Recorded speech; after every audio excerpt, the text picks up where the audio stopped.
Bonjour Bertrand Layec. Bonjour François Nicolas. Alors on va revenir sur quelques phases qui ont peut-être marqué cette deuxième journée de Jupiler Pro League. On va commencer par directement une phase qui a eu lieu plutôt hier lors du match Anderlecht-Antwerp. Un but annulé en toute fin de rencontre à la 88e. But inscrit par le joueur de l'Antwerp Ekelenkamp. Annulé par l'arbitre Jasper Vergoot, par l'assistant de Jasper Vergoot, pour une position de hors-jeu. Alors il y a eu quelques réclamations disant effectivement Louis Patrice, le défenseur d'Anderlecht, touche le ballon. Est-ce que pour vous, la bonne décision a été prise sur cette phase-ci? Alors la vraie question, c'est de savoir quand est-ce qu'un attaquant qui est en position de hors-jeu est remis en jeu par un défenseur. La loi est très claire, hein, cet attaquant peut être remis en jeu si le défenseur joue délibérément le ballon vers cet attaquant ou si, en lui donnant le ballon, il a eu le plein contrôle de ce ballon lors de l'action. Dans cette phase-là, eh bien, c'est tout à fait le contraire qui s'est passé. On a une tête d'un des partenaires du buteur, mais qui est tout simplement déviée par le défenseur. Donc ce défenseur n'a jamais eu cette possession de ballon, n'a jamais eu le contrôle du ballon. Donc en aucun cas n'a remis en jeu cet attaquant qui a marqué le but. Donc en toute logique, l'assistant a levé son drapeau et le but a été refusé. Oui, ce fut rapide et clair aussi. Passons directement effectivement à la phase suivante qui a lieu lors du match OHL-REDM. C'est en tout début de deuxième mi-temps. Alors la balle vient toucher la main du défenseur Rika. C'est le joueur de Sarre du REDM qui met la balle sur le défenseur. L'arbitre, en première instance, Arthur Denil, ne voit pas cette intervention du bras. Et c'est finalement le VAR, Lorenz Visser, qui va lui faire signe d'aller voir les images. Penalty est accordé. Est-ce que là aussi vous êtes heureux, content de la décision qui a été prise ? Oui, bien sûr, parce qu'on applique clairement le guidelines de l'UEFA et du PRD en ce qui concerne les sanctions de main. On a un net agrandissement de la surface de contact, presque même un mouvement vers le ballon.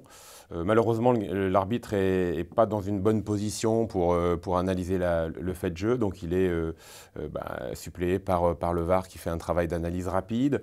Ça aussi, c'est important de le noter, rapide et efficient, et donc qui donne très rapidement les angles de caméra à Arthur Denil pour qu'il prenne lui-même la décision, et dans quelques secondes, il a bien compris que son erreur sur le terrain était claire, et donc il a modifié immédiatement sa décision par un penalty. Oui, tous les ingrédients étaient présents pour une phase clear and obvious. Exactement. Alors on va ensuite du coup passer directement à la dernière phase de cette journée que nous avons sélectionnée. C'est une phase qui peut ressembler un petit peu. On a aussi un bras qui est à 90 degrés et qui vient effectivement toucher le ballon dans la surface. Un penalty est accordé. Est-ce que ici aussi vous estimez que la bonne décision a été prise ? Au regard des critères qui nous sont donnés sur le plan international et qu'on utilise en Belgique, oui, tous les critères sont réunis. Alors après, on peut considérer que ce joueur prend un risque, peut-être a une intention autre en mettant son bras à 90 degrés.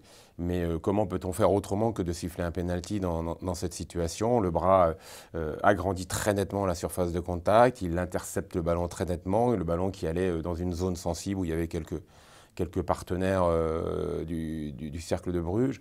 Donc tous les critères sont également là réunis sur le plan technique pour qu'on aille au penalty, et aussi suppléé par un assistant vidéo qui a fait très, très vite son travail et très bien son travail.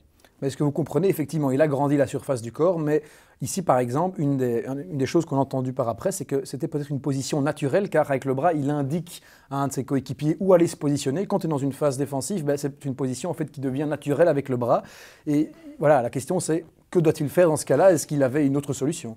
Alors, il avait peut-être d'autres solutions. En tout cas, nous, en tant que référents des lois du jeu, on doit appliquer un certain nombre de règles. C'est difficile de se mettre dans la tête du défenseur qui peut-être a une intention autre que celle d'agrandir sa surface de contact de manière délibérée. Mais en tout cas, on peut difficilement faire autrement que de siffler un penalty sur cette phase-là. Sinon, on met en difficulté les futures décisions, et notamment même la décision d'Arthur Denil. On met toutes ces décisions en difficulté si on n'applique pas de manière très précise notre guide technique qui nous permet d'avoir un certain nombre de critères sur lesquels il faut qu'on soit cohérent tout au long de la saison. Donc on peut comprendre effectivement peut-être la déception, la frustration du défenseur, mais dans le sens inverse, si on ne siffle pas ce penalty, il y a un problème. Il y a un problème sur cette phase de jeu, en effet, pour l'équipe adverse, mais il y a un problème aussi pour l'avenir, pour la suite de la compétition. Merci, Monsieur Layec, de nous avoir éclairé sur ces phases, et on se dit à la semaine prochaine. Merci beaucoup.